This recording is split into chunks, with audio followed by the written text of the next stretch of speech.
where do you come up with the idea for your columns? I find them. They find me. I was walking on the island today, and a little pickup truck went by, and there was a young guy driving with his girlfriend sitting right next to him.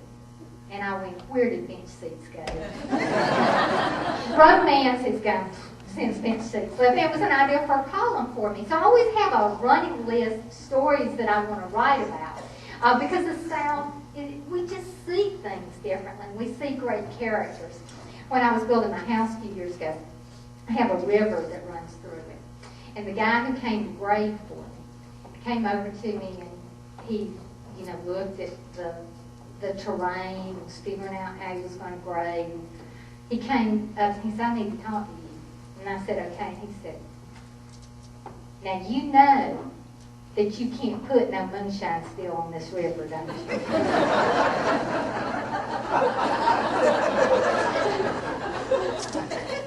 And I was crushed. Because it is the family business. And I said, no. And he said, yeah. I said, well, why?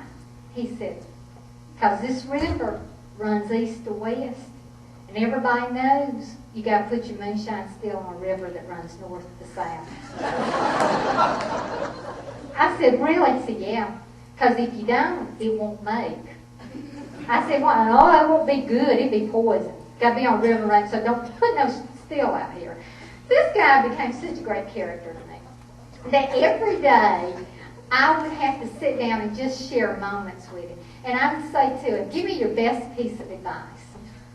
He said, well, one thing I've learned that's really important is never fry bacon without a shirt on it.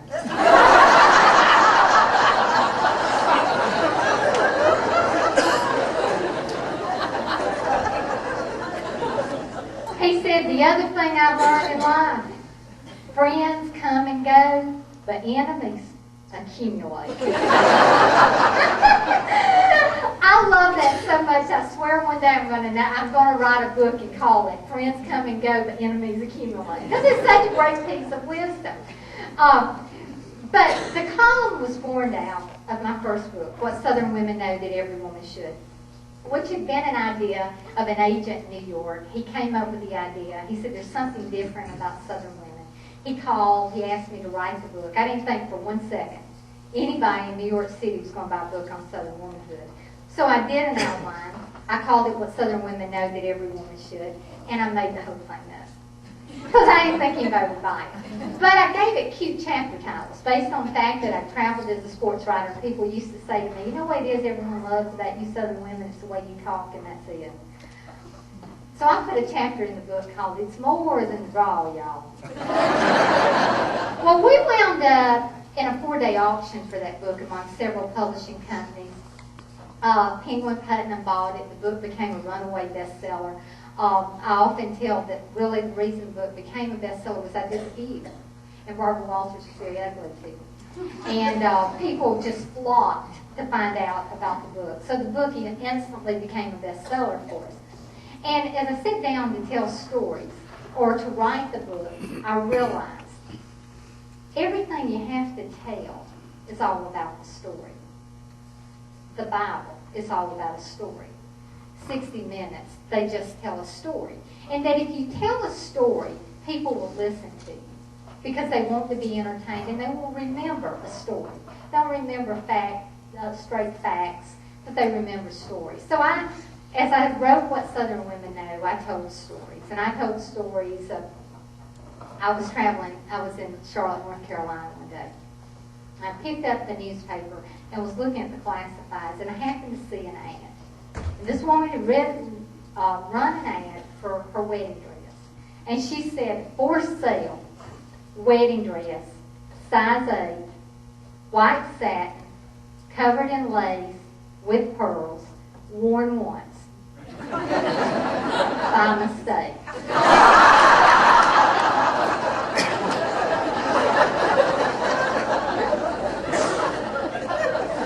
And then I told the story. My people come from the foothills of the Southern Appalachians. We are Scotch-Irish. We are not Scots-Irish. Scots-Irish is a European term. Scotch-Irish is what the Americans was. I have gone all the way to County Antrim in Northern Ireland, and I have researched this with historians who tell me that when they arrived in America, because they had the Irish accent, that people would say, "You're Irish," and they did not want to be Irish. And they go, "No, we're Scotch-Irish." So they named themselves Scotch-Irish. There's a newspaper that runs in Ireland that's on the Scots, that Celtic traditions, and they ran a story about me on the front page. And I didn't mean to write a column about it, it's on the list. They ran a story about me on the front page. And they said there's this popular American writer who always uses the term Scotch-Irish. And then they quoted me and all that I had to say. And they have a historian there in Northern Ireland who disputes it. His name's Billy Kennedy. And he had his say. And war broke out between America and Europe. All the American historians lined up on why it's Scotch-Irish. Europe lined up on why it's Scots-Irish. And that's another thing about us Scotch-Irish. We're troublemakers. But we're great storytellers. And my people come from the foothills of the Appalachians, very poor. My parents were born into mountain poverty, practically, and they managed to escape it, come out and make better lives for themselves.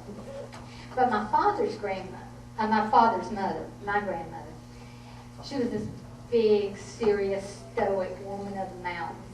And she walked around with her shotgun under her arm all the time. And we would go to see her on Sunday. She made the best tea cakes in the world. So she'd make these dainty little tea cakes, have coffee and tea, and she'd sit there with this big shotgun across her lap. And she'd say, "They were here again last night."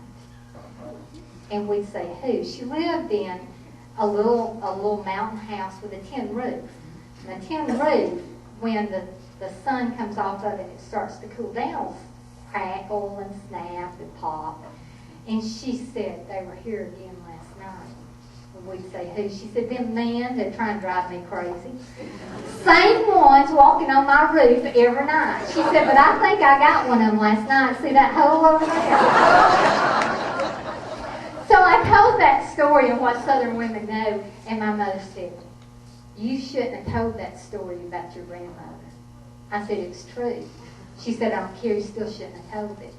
I said, "What difference does it make? You didn't like her."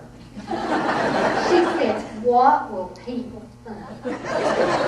That's the anthem of Southern mothers. What will people think? And I said, "Mom, she's been dead for 20 years. And she said, "I don't care, you still shouldn't have told it." I said, "Look, what you need to be worried about is what I'm going to write about you when you're done."